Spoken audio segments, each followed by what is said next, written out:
Good evening, everybody. Thank you for coming tonight to our North Street Road discussion. We really appreciate you being here. Thank you for receiving our letters, for reaching out. My name is Matthew Benoit. I'm the Director of Community Development for the town of Douglas. I know there's limited seating, so if there's anyone that you know that might need the seat, feel free to offer that up to someone. Any of our elderly folks who need a seat, just please be respectful, of course. I just want to point out a couple of things. Again, thank you for being here this evening. We really appreciate your input on this project. This project is the fruit of a lot of hard work from the folks here in this room. The person I'm about to introduce is Bob Minarik. He is our Economic Development Coordinator. Bob has been working diligently for the last handful of years trying to bring some business into Northeast Douglas. As you all know, you're all seeing the Gilboa Street under construction with the infrastructure for sewer, water, natural gas finally coming to Douglas. And this North Street project, most of you, I would assume, have lived there for a while, have known that this road is long overdue for improvements.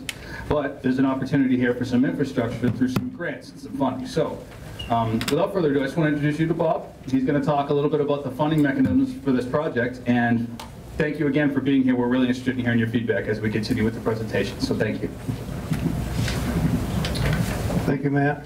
Bob and Eric, Economic Development, responsible mostly for all these projects going in right now.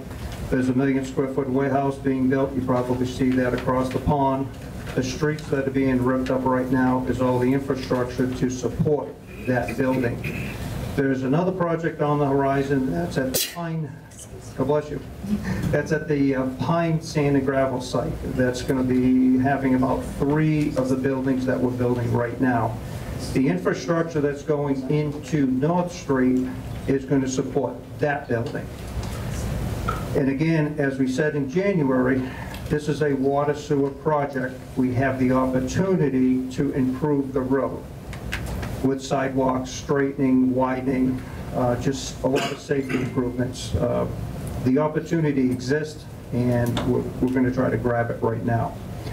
In January, I mentioned, somebody in the audience mentioned funding. How are we going to fund this? It's a $12.7 million estimated engineer's cost project.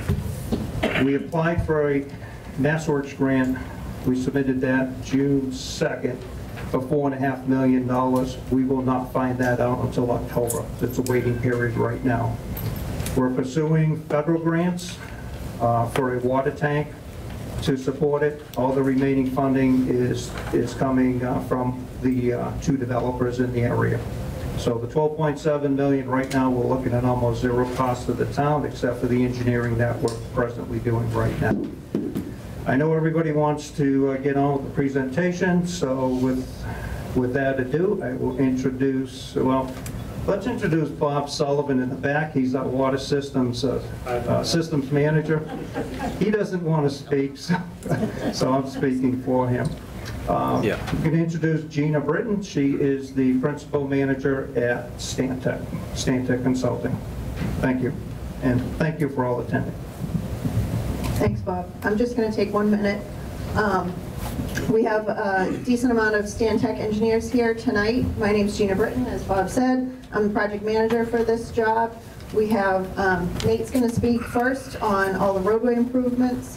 I'll take a few minutes to talk about the water, sewer, and the storage tank. We also have some stormwater improvements that are going on also. So I'm just going to let Nate get right into it. Thanks, Gina. So I won't get too much into the context since Bob covered that quite a bit.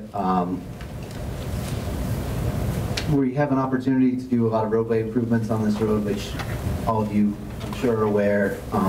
It's well overdue. A lot of these utility improvements involve, impacting the road significantly. So while we're, digging it up, it's a chance to, you're already impacting the road, so you're going to go ahead and, rebuild it from the ground up. We're going to do reclamation, which will reestablish a good structural base. This is a long-term pavement solution. As far as the scope of the project, we're going from Gilboa up to the Sutton Town line.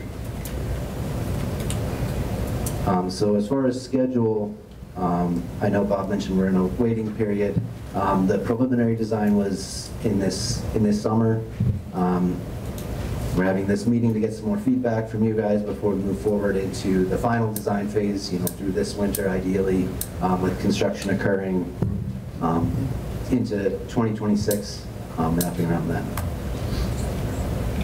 So based on feedback from you all and our experience, being on the roadway, we developed a set of design goals that kind of drove our design process, starting with the water drainage issues. That was something that we heard a lot about from the town. We have a few pictures of, some icing issues, just whether it's a lack of the existing drainage system or the roadway itself, no longer functioning and getting the water to that system.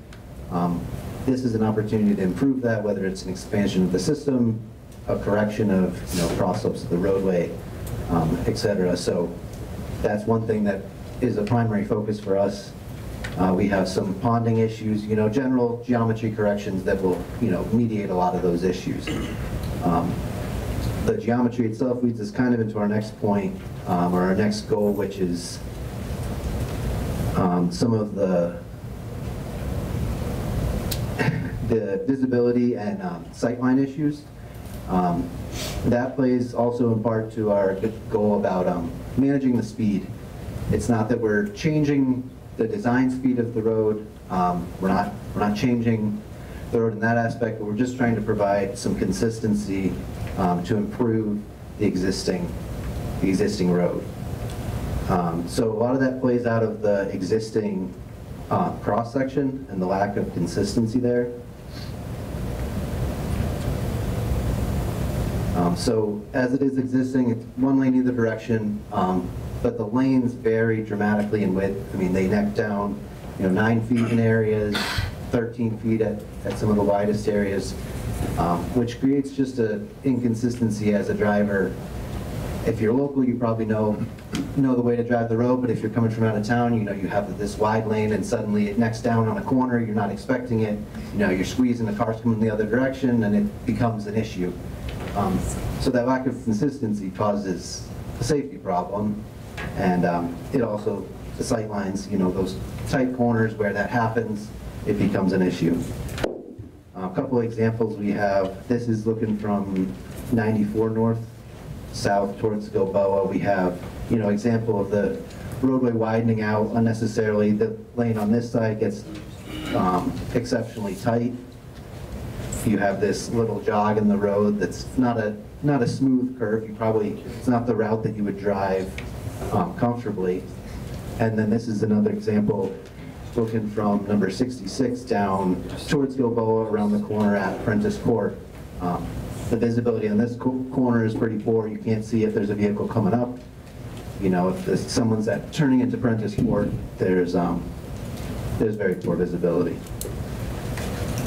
And the last thing that we heard from you all was the importance of walkability.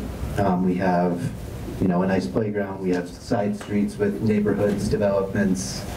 This Compass Point has a sidewalk on it that essentially dead ends when you get to North Street. So being able to connect those in a walkable fashion was something that we heard as a goal we should have. So those goals informed our proposed corridor design, which is basically to use the existing right-of-way where possible and just to provide that consistent 22 feet road width, consistent 10-foot lanes with a 1-foot shoulder on each side, and then provide that 5-foot sidewalk, the full length from Gilboa to the town line on the west side of the road. Just to look at the west side, it's the left side as you go up from Gilboa, in case it wasn't clear. Just looking at a couple of the examples I had shared before, this is looking again from 94 south towards Gilboa. We're just straightening this out enough to provide, even sight lines, a predictable route of travel so that someone on this road isn't, jogging from side to side, getting pinched down. It's just, designing for the traffic that's there now. Moving to the next example, this is down at the blind corner, kind of a Prentice Court. The idea is to soften that curve, to make it more visible around the corner, you know, to make it more predictable, and to so you can see that side street as well. This is showing back at the playground, you know, compass point, we have the sidewalk coming in, comes right to the playground, we tie into the existing sidewalk here, and then crosswalk continues, you know, south the rest of the way down the corridor. And then where we finally tie in is down on the next slide at Bilboa. This is the view now looking up North Street. You'd have a sidewalk coming down this west side, you know, to, you know, ADA compliant ramps, you know, new ramps, new crossings, so that this, you know, quarter has access to the rest of town or wherever you need to go. So thanks again for, I mean, your feedback is hugely important, and we appreciate, I mean, the attendance is great. So we have plans here that are, you know, 10 scale, very detailed, happy to, you know, take our time and look through whatever concerns you have, you know, after this very brief presentation. But we also have these cards, you know, that can, if you don't want to chat with one of us, then we're happy to, you know, we'll read everything that's written on the cards and, you know, factor it in. So really appreciate everybody turning out. I'm going to hand it back to Gina for some quick water tank slide. So if you saw coming in, we have a new water storage tank that's getting designed to be built up off of North Street. About 1,000 feet from the town line, there is going to be an access road, again on the west side of the road. About 300 feet from North Street up into the access area is where the tank will be. So driving on North Street, you may or may not even see the storage tank. 300 feet away, we're maintaining as much of the wooded area as possible. The tank will be elevated, and these are the two options. And by elevated, sometimes you see a storage tank that looks like a soup can or something like a golf ball, okay? So the elevated is when the water is all up in the air. We have two options, and one is the all steel on the right-hand side. The other is a composition of concrete and steel. They both serve the same purpose, holding that water way up. It's just an appearance, difference of appearance, and difference of materials. Those two pictures do look like they're two different sizes. It's just a scale issue. They would be exactly the same size, exactly the same amount of water in both. The purpose of the tank obviously is to provide additional water storage for fire protection and for the development that Bob was explaining. So actually go back to that first slide. Really all you'd see from North Street is some driveway lighting, and we're going to try to maintain as low profile lighting as we can for safety reasons. We do need lights up that access road so that the water department can get up there, you know, any time of day as needed. But we do, you know, want to respect the residential area, so our hope is to have low bollard type light so it's, you know, not invasive to the homeowners in the area. Okay, so these are the two options. Some people may ask about the paint color. That's a design decision later on, but we do prefer, for the purposes of water quality, to maintain a light color, a white, a light blue.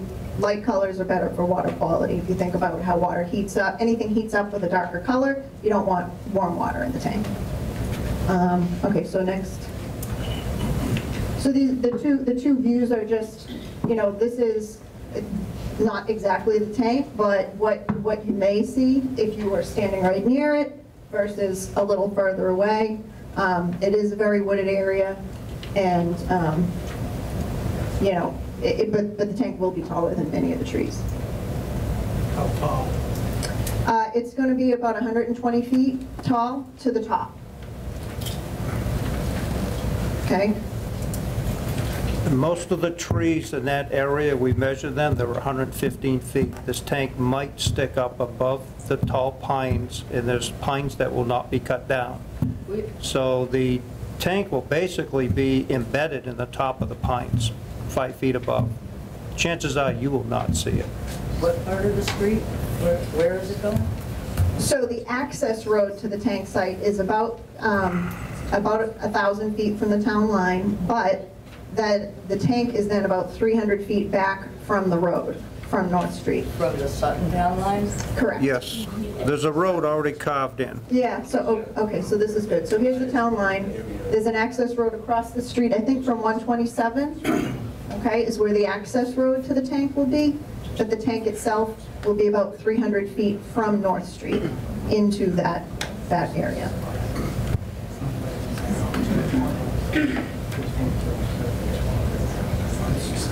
So the only other difference I meant to mention between the two tank options outside of, their appearance is the amount of storage that's underneath. So all the water is held up here.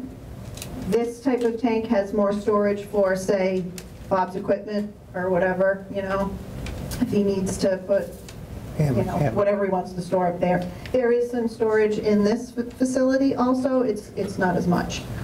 This one is less expensive. This one's a little bit more expensive, but they serve the same purpose. So what we did, we have some stickers over here by this board. If you have a preference, feel free to pick a sticker up and throw it on the one that you like. The town is looking for feedback and looking for opinions from the folks nearby. Sorry, I know that you said that they have two different compositions. So they have the same longevity as far as maintenance? Yes. So it's going to be the same maintenance and upkeep no matter which one we go with? Right. So that would fall back on the town once the project is over? That's correct. Okay. So the steel is what needs maintenance, right? So it's going to be cleaned and painted every 20 years. The life cycle of the paint's about 20 to 25 years. On the composite one, which is the concrete and steel, this still needs to get painted every 20, 25 years. It's a little bit less involved because there's just less steel, but the concrete needs to be pressure washed. So this needs to be painted in its entirety. This only has to have the bowl painted. Thank you. Is that to scale, the trees? No, it's really just schematic. Is there a reason why you're not going with a silo type like Franklin Street has where you can't even see it when you're probably 20 feet away from it? And second, has there been any perspectives from Colonial, Spring Meadow, Darling Way, what people would be seeing during the wintertime or in the summertime from the opposite point of view, they'll be able to see the water tanks? And will it impact any of the assessor's values of the property? So I can't answer the question on assessors. I'd have to leave that to the town. The second question I'll take next. We haven't done any perspectives yet. That is, an additional service that we'll provide, but it hasn't been done yet. We're still working on the design itself. And then the first question, as far as the silo, which is what we would call a standpipe, that kind of soup can shape.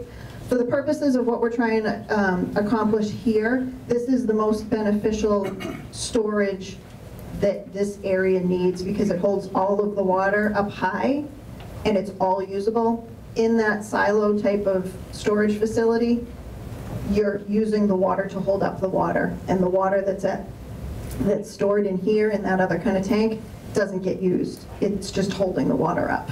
So it's not as efficient. The silo would be the same height because it's based on the hydraulics. We still need to hit that elevation. And given that it's on the north side of the town and everyone's facing south with the south-setting sun, what kind of glare issues would there be? I don't know the answer to that question. It's going to be pretty well surrounded by trees for a lot of it.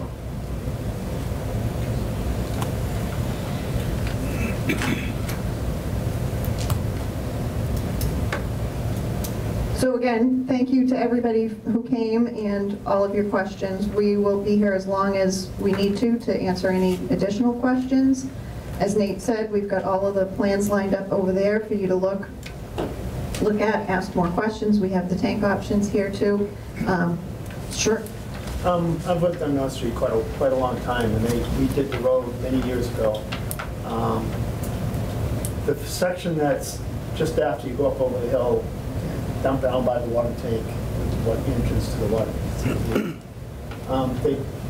They should have dug down deep there and taken the materials out of there, because that road is deteriorated almost within a few years of when they first redid that part of the road.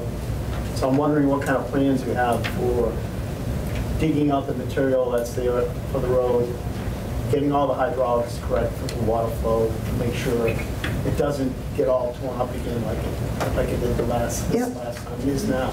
So part of the project that we really haven't touched upon is the water main itself, all the way from Gilboa all the way up, is getting replaced. So there'll be a trench all the way up. So that's half the road that's going to get dug up. The other part of this, in addition to improving the roadway to improve the drainage, the stormwater drainage, we are installing some stormwater infrastructure, catch basins, pipes, everything like that to promote that. And that involves excavation, right? That involves excavating everything to get the drainage infrastructure down where it needs to go. Also, too, there are several homes on the street that, they get water in the cellar and they pump it out onto the street. What kind of plans do you have for dealing with those kind of situations? Can they get in, can they pump the water out of the house into a storm drain or something, as opposed to having to pump it out on the street and then go into the storm drain? Yep, so access to it. Can I call my colleague up to answer some stormwater questions, Dave? Sure, yeah, no problem.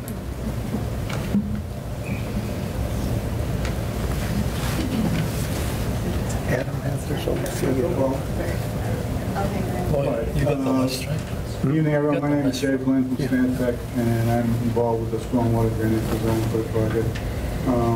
Regarding the salt pumps, we are coordinating with the town highway department. They have given us a list of some residents that do have salt pumps that either discharge into the current system or overland flow. Right now, we're evaluating that situation. One option we're looking at is to allow those to tie into the new flow system that's being discussed again with the town highway department. The other provision we're looking at is the side of the road where the sidewalk is being placed. We're looking to put a stone trench drain on the back side of that sidewalk. With crushed stone, probably 3 or 4 feet deep with a perforated pipe. That would add up intercepting some of the drainage coming off the side slopes, take some groundwater, and that would be discharged into the flow of the drainage system. The plans for the storm drainage to put in basically the whole new drainage system is going to North Street.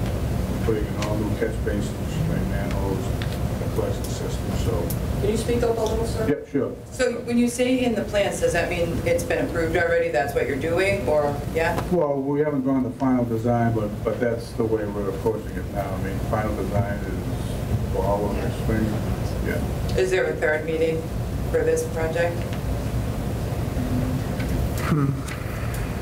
We're in the second meeting now. Yeah. All right. So we're still working on a lot of things. I know you missed the beginning. Of the meeting, but there's a grant that's in process. We need to see if we're going to get awarded funds, of course. But as we continue to do the design, the most important part was soliciting your feedback at various stages. We've had one meeting already. Here's our second. It's possible that when we come to the final design, we might come back and find you approachables again. So it's really important that we get the Tom Douglas feedback on this. Yeah, I can't say it enough. We really appreciate you all being here. How many catch basins are you planning on putting in? Adding any, or you just? No, we're definitely adding some. I can't actually give you a number. I haven't actually counted them up, but they're basically going to be a whole new catch basin system along the whole stretch of North Street, along with the manholes, the piping. So basically, what's there now is going to be replaced in general for the drainage structures. Yes. Probably not the right person to answer this, but so when the sidewalk's being put in, the water main is also being replaced, and the catch basins. So what's the plan for while the construction is going on for people to get in and out of their driveways? Well, I'm sure whoever gets awarded the contract, they're going to have to also coordinate with the town, with the abutters.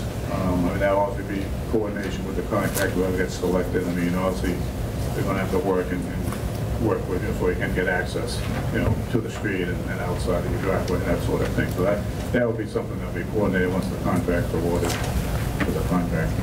I'm sure there'll be. Sounds like we're gonna need some more meetings.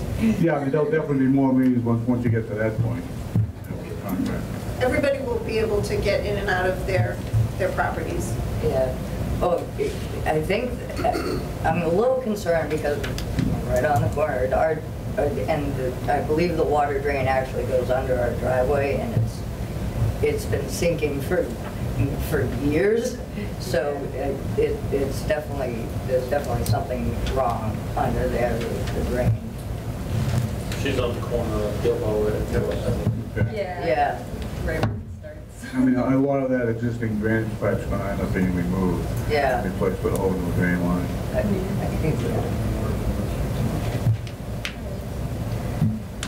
Yes, sir. Can someone speak about the long-term development plans of the road? As it is now, it's an impediment for commercial and industrial vehicles. So after it's all completed, will there be any incentive for the town to tie in to the undeveloped industrial land and have increased truck traffic along this section, or is that not part of the plan? I can answer that one, and I can say right now, there's no plans on using any tie-ins on North Street to the Pine project at all. Does the microphone button go on? If nobody heard me, there are no plans right now to connect North Street with the Pine project. The Pine project will be about a 2.8 million square foot warehouse. The access will strictly be on Gilboa Street, where the present Pine entrance is right now, right across from the Shell station. There is no plans whatsoever to use North Street as a throughway or a truck entranceway. Has anyone spoke, I'm sorry I got here late, so I could already answer this, to like the pipes that we're going to be responsible, the homeowners on North Street, how much the cost is or anything like that? Who's going to let us know when that happens, or do we have to wait till you guys get to my house and then dig it up and tell me I got to replace pipes? My house was built in 1964. It's been updated since, but I'm going to guess that it's going to need some replacement. So am I looking at $5 grand, $8 grand, 10 You're grand? talking about the service from the street Yes. to your house? Yep. Okay, so 1964, it wouldn't be lead. That would be the only thing that by law you'd be required to replace. That's helpful. But currently there's funding that the town has access to, if indeed it's lead, Okay. that DEP pays for that. Oh, that's. So there's really not intended to be any financial impact to homeowners as part of this project. Awesome. Okay. Thank you. Is there a year there? Because ours is 59. There's no lead service lines in the. Yeah, lead really was prior to 1950. Which will be replaced as part of this project, which is on right off the main. That's all we know. If we came across your service, we might recommend that it get replaced if it's an old iron service. If you have concerns, we can come up and check in your basement to see what the pipe coming in is, and give you a better idea before we even get to that spot. Just call down the office and we can set something. Thank you. So we talked a few times about the $4.5 million grant that's filed that we won't find out about until October. Do we have a commitment from the Pine Street project for a contingency plan if that grant falls through, that they'll kick in any extra funding, or would that, kill the project or put the burden on taxpayer dollars? That's $1 million question, literally. All I can say is we cross that bridge when we come to it. We've been pretty lucky with grants, but again, past performance does not guarantee future success. So the Pine Street project requires this extra water. I'm going to guess it's for the fire protection demand? Fire protection. Facility. That's the reason for the tank. All right. Now, is there any reason that we're alleviating this burden from the people who are developing the project and the owner of the project to not put a cistern and pump system on their own property? We're trying to eliminate the private tanks on their property and utilizing those funds that are already budgeted on their project to give those funds dollar for dollar to us. And we've been successful in eliminating 3 tanks so far. The added benefit to adding a tank to the top of the street, all of you live up at North Street, you probably understand there's pressure issues anytime anything happens down on Gilboa Street, because it's only one line that feeds up that road, and that's about a third of the population that's on the system. So anytime we have an issue down there, you guys lose pressure. If we put a tank up there, that won't happen ever again. So Just a quick question on that though, is it going to increase the water pressure? It won't increase pressure, it'll increase volume. So you'll have much better fire protection up there. Up towards the top of the hill, they had to put a cistern up at the North Village project to help alleviate the fire protection issue there. Once this tank goes in, that'll alleviate the problem. The cisterns are kind of problematic for the fire department. Training, maintenance, you're not sure if they're always full. With this, we'll maintain it on a regular basis. We do inspections all the time.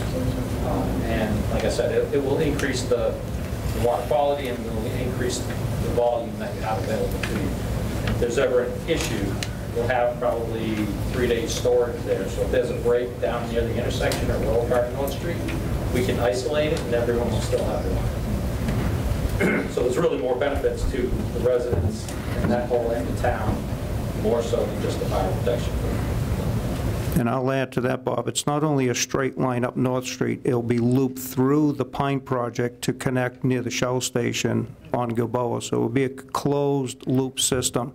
So if there's a break in the line anywhere, you're still guaranteed water to come in from another direction. Right now, if there's a break at Gilboa North, entire North Street is dry.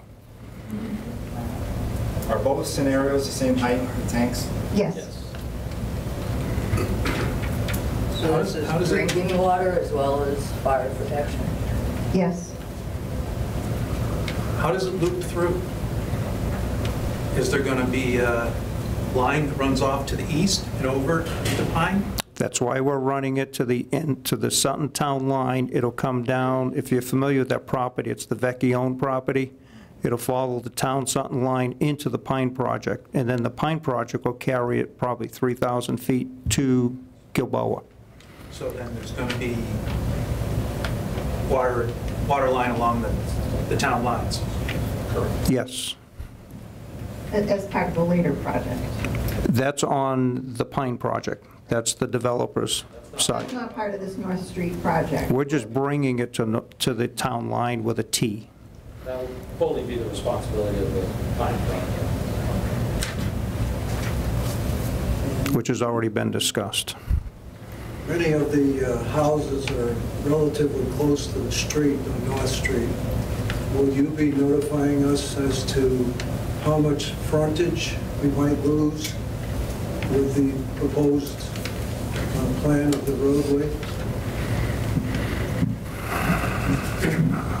Yeah, so we can, the roll plans are showing, you know, an estimated location of where we're proposing to have the sidewalk. We tried to stay within the right-of-way as much as possible. It bounces around a little bit. So that is something that we're open to discussing now. We have, you know, a list of properties that we expect to, you know, have some conflict with. For the most part, you know, it's a sidewalk, so that's, you know, that's what's being added on. So it's not really having an impact of the functionality of anyone's front yard. It's still going to be front yard. It's just going to have a sidewalk at the front. Doesn't really change the layout or function of anyone's yard. But that's certainly something that we can discuss, you know, on a property by property basis. So what about the aesthetics? I mean, there's a lot of stone walls. There's a lot of, you know, grade breaks, things like that. I mean, how's that going to be handled? We're attempting to avoid stone walls as much as possible. There are some that will be, you know, need to be reset or moved back. Again, that's kind of a case-by-case basis depending on the yard. Some, you know, if you have a steep yard, it's probably still going to be a steep yard. It might just be, you know, a foot back. It's still going to be, you know, rounded off. We're not installing any, you know, new walls or impacts like that. I don't see at my house how you're going to be able to do that, because my garage is 5 feet from the road, and you're going to put a sidewalk 5 feet over. Okay, we can have a discussion. Yeah. We'll be looking at individual properties after this discussion. We can look at the map. You can talk directly with your property. But like we said in January at that meeting, from Prentice Court to the town line, the right-of-way is only 30 feet. With a 22-foot wide pavement, a 5-foot sidewalk, that does not leave much room. So it's a challenge. But case by case, we should discuss with each property owner on the drawings that are laid out on the table. Yeah, so I think we're ready to transition to that phase of the meeting. Unless there's any more questions? Sure. Why is it a 5-foot wide sidewalk? Because we don't have 5-foot wide sidewalks anywhere else in town except a few spots on Main Street. Yeah, it's a standard ADA compliance. Has to be 5 feet wide. Yeah, it's a state mandate. We don't have enough pedestrians on Main Street for a 5-foot wide sidewalk. You will. One more? So it's probably for Bob. I didn't get a chance to look at the maps. Does any of this project have anything to do with the three-way intersection at the bottom of the hill in terms of improving that somehow, the three-way stop sign? We're dealing with that separately, not part of this project. So we had a study, we walked it a couple of weeks ago. There's a study being printed. It's going from three-way to four-way. We've ran every scenario that we possibly can. Welcome to that. I don't know. Just ask, what's the plan for use down? Yeah. Right now it's 25, but no one goes 25. Yeah. So what's the plan? Now we're gonna have a straighter road? What's the plan to do this week? Yeah, I mean, the idea is to improve the geometry for safety. I mean, we're striping a consistent 10-foot lane, which is typical for a road of that speed. But that's not gonna keep the speed down because now it's straighter and you pavement, they're gonna go faster. And so far, the accidents that have occurred on North Street haven't been because of the design of the road, it's been because of speed. You understand, anytime you pave a road, that neighborhood's susceptible to it. We can't, I hate saying this, but you can't fix stupid. Some people like to do that when they see the nice freshly paved road and they're like, oh, I'm gonna bomb it down this road. We can't stop those folks, but our police department is very well aware that we're gonna be doing this roadway, and I'm pretty certain that we send them some traps to catch those folks right now. I told them to sit in my driveway. They come flying down my street. That's ridiculous. And then people fly down the street, and I'm from Douglas. These people from Worcester. Yeah. So I told the police department, I told them to sit in my driveway. Let's make them kill them. Is there anyone from the police department? Because I was told they're the ones that can put up, like, when you're going too fast, like other towns have, like, it flags them or something? We have one of those at Main Street right now. Oh, I don't Yeah, I think at this point, we're ready to move to the roll plans. I mean, we'll move over there and, you know, whether you fill out a comment card and we'll reach out to you at a later time or read your comments. But we can also, look at your specific property. If you have a specific question, we'll be over there. So, Nick, one more question in the front. Unless it's a general question for everyone. Instead of putting a sidewalk on the road, what about the thought of doing a combination bicycle path, sidewalk path behind the There'd be substantially more dedicated if we did that. We don't have the space right away to like. I just have a question. In those cases where people's property will be impacted, stone walls, things like that, that will have to be relocated, who bears the cost of that? We're going to be reaching out to you folks and discussing that, but we're not expecting private property owners to bear any of that. Son of a hand. It's a PowerPoint presentation. We will make